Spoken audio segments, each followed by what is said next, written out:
Tapi dia harus tahu kalau kita juga bisa ngelawan.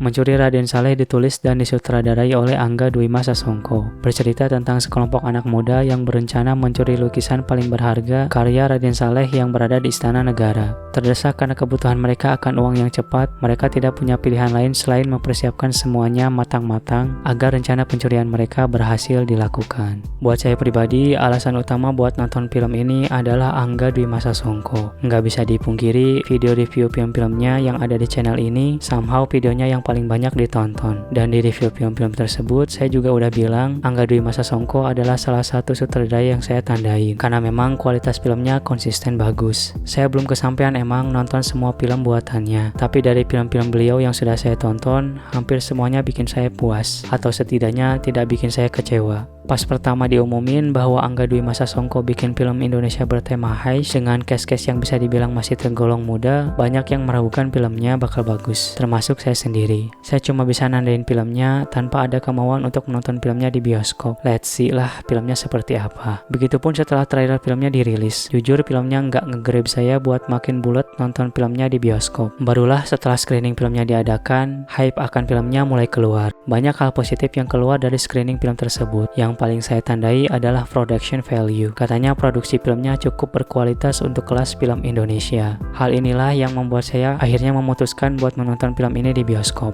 Dengan budget yang pas-pasan, production value adalah salah satu hal utama yang saya cermati sebelum mutusin buat nonton film Indonesia di bioskop atau tidak. Masih ada aja film Indonesia yang kerasa murah dan gak pantas buat ditonton di bioskop. Gak terasa worth it-nya gitu. So ya, keraguan yang sempat timbul akan film ini akhirnya saya kesampingkan setelah melihat hype yang cukup positif semenjak screening filmnya. Tentunya karena production value-nya dan nama Angga Dwi Masa Songko di belakang filmnya masih menjadi pertimbangan saya juga. Dan ya, saya sangat terpuaskan dengan film Mencuri Raden Saleh ini, sesuai dengan hype yang bertebaran semenjak screening filmnya diadakan. Filmnya memang bagus, lagi-lagi Angga Dwi Masa Songko bagi saya berhasil menghadirkan film dengan kualitas yang tidak mengecewakan. Banyak aspek yang berhasil dicapai di filmnya, termasuk elemen utama yang dijanjikan, yaitu unsur heistnya atau pencuriannya. Tapi itu nanti saya bahas di akhir ya. Sekarang saya mau bahas tentang ekspektasi saya akan production value di film ini. Filmnya benar-benar sangat worth it buat ditonton di bioskop. Gak ada rasa kecewa bagi saya mengeluarkan uang untuk menonton film ini di bioskop. Filmnya tidak terlihat murah, bahkan buat saya jauh dari kata murah untuk kelas film Indonesia. Tata artistiknya, setting lokasinya, pengambilan gambarnya sangat-sangat memuaskan bagi saya. Berasa nonton film action heist luar aja gitu. Di satu sisi setting filmnya emang kerasa Indonesia banget, tapi di sisi lain rasa film luarnya ada gitu menurut saya.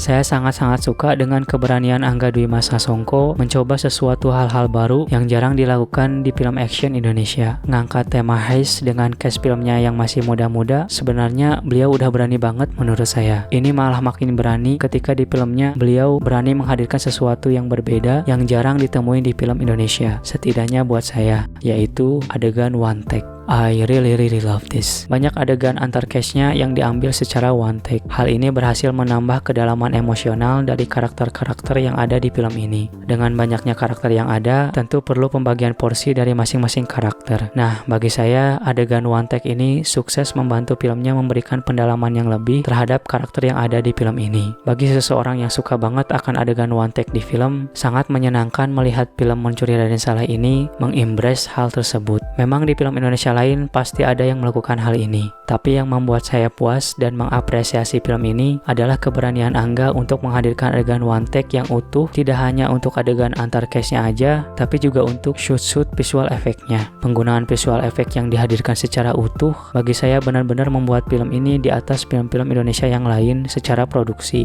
Shoot yang diambil dengan melibatkan visual efek terasa banget mahalnya buat saya. Adegannya memang sangat simple, hanya mengikuti sebuah kendaraan, tapi karena dihadirkan dihadirkan secara utuh, itu bagus banget sih menurut saya. Benar-benar menaikkan kualitas produksi film ini. Good job buat yang ngerjain visual effect di film ini. Patut diapresiasi. Penggunaan lokasi real di film ini juga nggak kerasa murahnya. Adegan-adegan yang melibatkan elemen heist-nya seperti kejar-kejaran mobil cukup oke menurut saya. Ataupun juga adegan kejar-kejaran antar orang juga cukup oke menurut saya. Nggak ada penggunaan lokasinya yang lagi-lagi saya bilang kelihatan murah. Semua lokasinya enak banget buat dilihat. Dan satu hal lain yang bikin film ini nggak kerasa murah adalah musik scoringnya. Asli, scoring musik di film ini nggak kerasa seperti film heist. Malah kayak film superhero menurut saya. Rame-rame gimana gitu. Bagi sebagian orang mungkin nggak cocok, tapi buat saya, I really love it. Saya sangat-sangat suka dengan musik di film ini. Menambah rasa yang berbeda untuk filmnya. Mencuri Raden Saleh memang gak kerasa mahal banget seperti film-film heist di luaran, tapi sangat jauh dari kata murah. Keberanian Angga Dwi Masa Songko mengambil shoot di filmnya yang gak biasa, dibarengi penggunaan visual effect yang utuh di filmnya, itu yang bikin saya puas akan production value di film ini. Aransemen musiknya makin menyempurnakan kesan mahal di film ini. So ya, ekspektasi utama saya akan film ini benar-benar terpuaskan.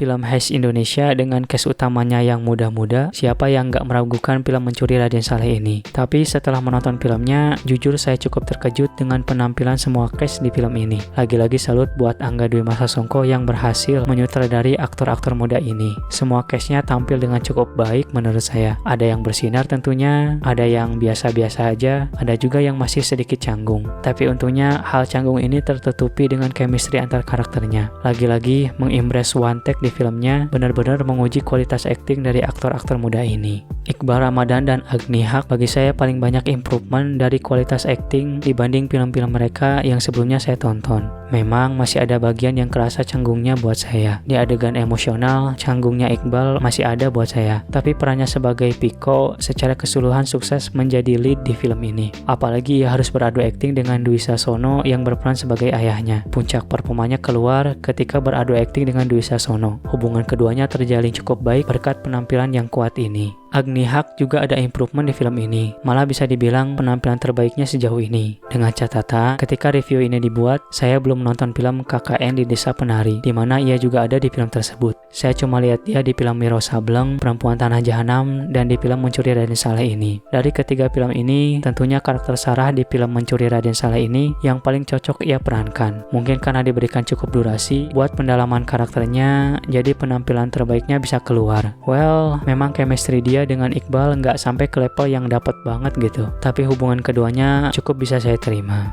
Yang paling ketutup adalah penampilan Rahel Amanda sebagai Vela dan Ari Irham sebagai Tuk-Tuk. Ari Irham ketutup penampilan luar biasa dari Umay Shahab. Hubungan saudara antara karakter Tuk-Tuk dan Gopar sama seperti Piko dan Sarah buat saya. Sebatas bisa diterima aja. Ya karena memang pendalaman karakternya tidak sedalam karakter utamanya. Begitupun karakter Vela yang diperankan Rahel Amanda. Pendalaman karakternya tidak begitu dalam, tapi mungkin karena dia yang paling berpengalaman di antara cast muda ini, aktingnya yang paling natural bagi saya. Karakternya dapat aja bagi saya. Aktingnya sebagai I.O. dapat banget sih menurut saya. Nah, yang paling bersinar adalah Angga Yunanda sebagai Ucup dan Umay Shahab sebagai Gofar. Saya nggak tahu kenapa karakter Ucup yang bisa dibilang paling nggak jelas asal-usulnya di film ini malah yang paling dapat menurut saya. Entah karena akting Angga Yunanda yang natural banget, entah karena directing Angga Dwi Masa Songko yang bagus banget, ataupun gabungan keduanya membuat karakter Ucup ini paling bersinar buat saya. Hubungan persahabatan dia dengan Piko itu dapat banget menurut saya. Chemistry keduanya melebihi chemistry Piko dan Sarah menurut saya. Yang terakhir yang paling bersinar di film ini adalah penampilan Umay Shahab sebagai Gopar. Ya, ketika Angga Yunanda butuh sepanjang durasi film untuk nyampe karakternya kepada saya, Umay Shahab sebagai Gopar hanya butuh satu adegan buat kena terhadap saya. Lagi-lagi tanpa pendalaman yang begitu dalam, lewat adegan one take dari karakter Gopar yang diperankan sangat baik oleh Umay Shahab, inti dari karakternya beneran keluar bagi saya. Adegan tersebut merupakan adegan paling berkesan buat saya dari sisi acting yang ada di film ini. Emosionalnya dapat banget menurut saya. Menggabungkan semua karakter ini tentu bukan hal yang mudah. Pendalaman dari karakter yang tidak cukup merata membuat beberapa karakternya tertutup dengan karakter yang lain. Sebuah hal yang harus dikorbankan demi menjaga durasi film ini. Tapi pada akhirnya chemistry semua karakternya cukup dapat bahwa mereka mempunyai tujuan yang sama. Mereka harus kerjasama buat melakukan pencurian lukisan Raden Saleh ini. Saya bahas ini terakhir karena memang saya belum banyak menonton film yang bertema heist sebelumnya. Film heist populer seperti Ocean Eleven, saya belum pernah menonton filmnya. Palingan film yang pernah saya tonton yang ada unsur heistnya cuma Fast Five. Jadinya saya nggak berharap banyak buat elemen heist di film Mencuri Raden Saleh ini. Tapi tentunya saya tahu apa yang semestinya saya ekspektasikan dari film bertema heist, yaitu kepuasan atas keberhasilan heistnya, entah gimana caranya. Dan ya, saya cukup puas dengan unsur heist yang ada di film ini. Filmnya sukses untuk disebut film bertema heist. Apa yang dijanjikan dari filmnya benar-benar saya dapatkan. Rasa puas akan heistnya dapat menurut saya. Meskipun perlu waktu ya buat nyampe ke rasa puas tersebut. Buat sebagian orang durasi filmnya yang 2,5 jam mungkin terasa lamanya. Well, ya, saya juga merasakan hal itu. Padahal pas filmnya kebilang cepet. Tapi mungkin karena kejadian di tengah film membuat filmnya melambat dan perlu pembangunan build up lagi buat menuju endingnya. Oke, mari masuk ke spoiler filmnya aja ya biar lebih jelas. Mulai dari sini saya akan bahas spoiler. Silahkan ditonton dulu filmnya untuk menyimak bagian ini. Sekali lagi, spoiler warning. Kejadian di tengah film yang saya maksud tentunya adalah gagalnya komplotan ini buat nuker lukisan Raden Saleh. Sebenarnya build up dari awal hingga pertengahan film ini sudah cukup baik menurut saya. Sudah jelas tujuan dan alasan masing-masing karakter dari komplotan ini buat nyuri lukisan Raden Saleh. Tapi memang sepertinya suatu keharusan di film bertema heist harus ada momen gagalnya. Ya, momen gagal ini yang bikin tempo di filmnya melambat. Mungkin saya karena belum terbiasa menonton film heist. Setelah momen gagal ini, pembangunan build up-nya kerasa banget buat saya. Oh, oke. Jadi tujuan mereka sekarang adalah balas dendam. Terus gimana lagi nih bikin rencana heist lagi? Mulai dari awal lagi dong. Ya, mungkin film heist formulanya memang seperti ini. Saya aja yang belum terbiasa. Bagi penonton yang ngerasa durasi 2,5 jamnya ini kelamaan, mungkin alasannya karena ini. Basically filmnya terjadi 2 kali heist, jadinya harus terjadi 2 kali build up. Setelah berhasil build up yang pertama, build up-nya harus direset buat build up yang kedua. Proses build up yang kedua ini mungkin yang bikin durasi 2,5 jamnya kerasa. Setidaknya itu yang saya rasakan. Tapi untungnya build up kedua ini terbayarkan dengan ending yang sangat memuaskan. Filmnya sukses membuat saya lupa dengan subplot kontingensi. Kecermatan Angga Dwi Masa Songko meramu ending cerita yang cukup ruwet membuat saya lupa tentang subplot kontingensi. Dan ketika subplot itu dihadirkan di akhir film, itu dapat banget sih menurut saya. Itu yang membuat saya tersenyum lebar di akhir film ini.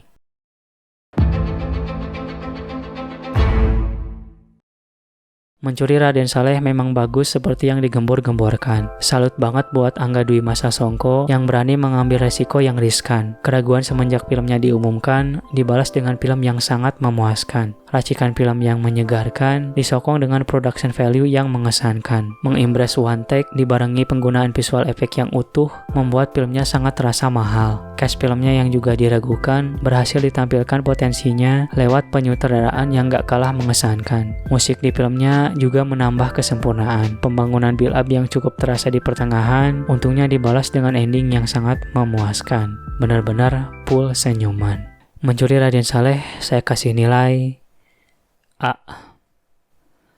So ya teman-teman, itulah review seadanya untuk film Mencuri Raden Saleh. Seperti biasa, kalau ada poin-poin yang mau ditambahkan atau pendapat-pendapat lain yang mau ditambahkan, silahkan tuliskan saja di kolom komentar. Jangan lupa tinggalkan like juga di videonya, dan jika berkenan, mensubscribe juga channel ini. Terima kasih sudah menonton videonya sampai akhir. Sampai jumpa di review film yang lainnya.